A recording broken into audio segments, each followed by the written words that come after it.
Book 1, Chapter 35. Why the creation of the Decemvirate in Rome, although brought about by the free and open suffrage of the citizens, was hurtful to the liberties of that republic. The fact of those 10 citizens who were chosen by the Roman people to make laws for Rome, in time becoming her tyrants and depriving her of her freedom,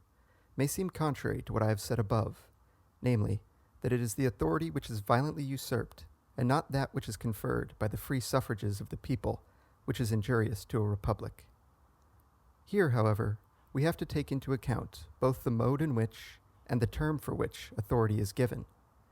Where authority is unrestricted and is conferred for a long term, meaning by that for a year or more,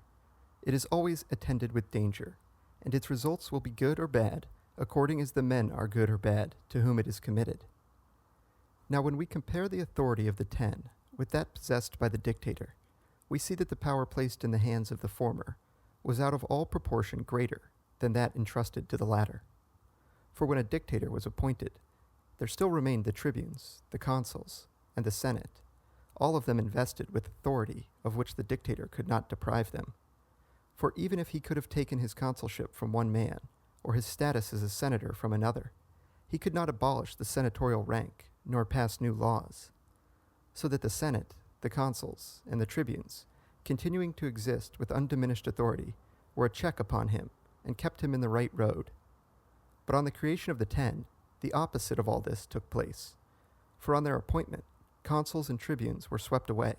and express powers were given to the new magistrates to make laws and do whatever else they thought fit, with the entire authority of the whole Roman people, so that finding themselves alone, without consuls or tribunes to control them, and with no appeal against them to the people, and thus there being none to keep a watch upon them, and further being stimulated by the ambition of Appius, in the 2nd year of their office, they began to wax insolent. Let it be noted, therefore, that when it is said that authority given by the public vote is never hurtful to any commonwealth, it is assumed that the people will never be led to confer that authority without due limitations, or for other than a reasonable term. Should they, however, either from being deceived or otherwise blinded, be induced to bestow authority imprudently, as the Romans bestowed it on the 10, it will always fare with them as it fared with the Romans. And this may readily be understood, on reflecting what causes operated to keep the dictator good, and what to make the 10 bad, and by observing how those republics which have been accounted well governed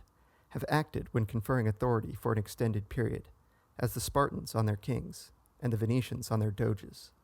For it will be seen that in both these instances, the authority was controlled by checks which made it impossible for it to be abused. But where an uncontrolled authority is given, no security is afforded by the circumstance that the body of the people is not corrupted. For in the briefest possible time, absolute authority will make a people corrupt, and obtain for itself friends and partisans.